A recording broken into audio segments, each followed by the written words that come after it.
زندگی کا total Spain 70-80 سال ہوتا ہے بقول جان ایلیا کے کہ ہم بہترین، امیر ترین، خوبصورت ترین اور ذہین ترین ہونے کے باوجود ہمارا المیہ یہ ہے کہ ہم ایک دن مر جائیں گے۔ ہمیں یہ سوچنا چاہیے کہ ہم تمام دنیا کی نفرتیں ایک دوسرے کے ساتھ اسی دنیا میں چھوڑ کے جائیں گے، اور جو ہم جس اولاد کے لیے بہت زیادہ کرتے ہیں وہ اولاد ہمیں تھوڑے دن بعد دیوار پہ لٹکائے گی، اس کی اولاد ہمیں اسٹور میں رکھ دے گی، اور جب چوتھی نسل آئے گی تو ہم گاربیج کر دیے جائیں گے۔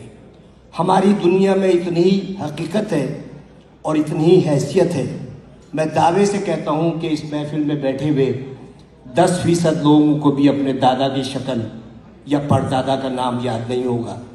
یہی کچھ ہمارے ساتھ بھی ہوگا۔ ہم لاکھ دنیا میں فن خان بنے رہیں، ہم لاکھ دنیا میں یہ کہتے رہیں کہ وہ آگے کیوں بڑھ گیا، وہ پیچھے کیوں ہٹ گیا، لیکن یقین جانیے اللہ تعالیٰ نے جہاں انسان پہ اتنے احسانات کیے ہیں، وہاں ایک بہت بڑا اس کا احسان یہ ہے کہ اس نے 3 چیزیں اپنے پاس رکھی ہیں۔ وہ چیزیں یہ ہیں کہ میں جسے چاہے عزت دوں، جسے چاہے ذلت دوں، میں جسے چاہے زندگی دوں، جسے چاہے موت دوں، اور میں جسے چاہے رزق دوں اور جسے چاہے مفلسی دوں۔ اب آپ سوچیں کہ اگر عزت دینا میرے جیسے کسی چھچورے آدمی کے ہاتھ میں ہوتا تو عزت دار صرف میں ہوتا اور آپ سب کی بے عزتی ہوتی۔ اگر رزق دینا میرے جیسے کسی آدمی کے ہاتھ میں ہوتا تو میرے گودام بھرے ہوتے اور آپ سب بھوک سے مر رہے ہوتے۔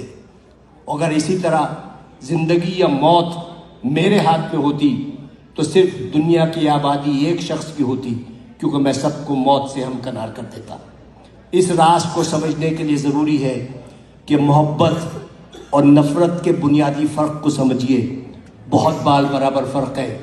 محبت کے لیے کہتے ہیں کہ محبت اندھی ہوتی ہے، محبت اندھی ہوتی ہے اور نفرت اندھا کر دیتی ہے۔ محبت چونکہ پیدائشی طور پر اندھی ہوتی ہے، لہٰذا وہ جینے کا ہنر جانتی ہے، اور نفرت کے سفر میں آپ آدھے وقت بینا ہوتے ہیں اور باقی وقت نابینا ہوتے ہیں، تو انہی شاہراہوں پر جس پر آپ محبت کا ہاتھ پکڑے دیوانہ وار چلے جاتے ہیں، نفرت کی آگ میں جلنے لگتے ہیں اور اپنی ہی لگائی ہوئی آگ میں بھسم ہو جاتے ہیں۔ تو نفرت کا کوئی اسکوپ نہیں ہے۔ آئندہ آنے والے وقتوں میں آپ کی نسلیں یہ یاد نہیں رکھیں گی کہ آپ نے کتنے لوگوں سے نفرت کی، لوگ یہ یاد رکھیں گے کہ آپ نے کتنے لوگوں سے محبت کی۔ لوگ یہ نہیں یاد رکھیں گے کہ آپ نے کتنے لوگوں کا راستہ روکا، لوگ یہ یاد رکھیں گے کہ آپ نے کتنے لوگوں کا راستہ بنایا۔ لوگ یہ نہیں یاد رکھیں گے کہ آپ کتنا پڑھ گئے، لیکن لوگ یہ یاد رکھیں گے کہ آپ نے کتنے لوگوں کو پڑھوا دیا۔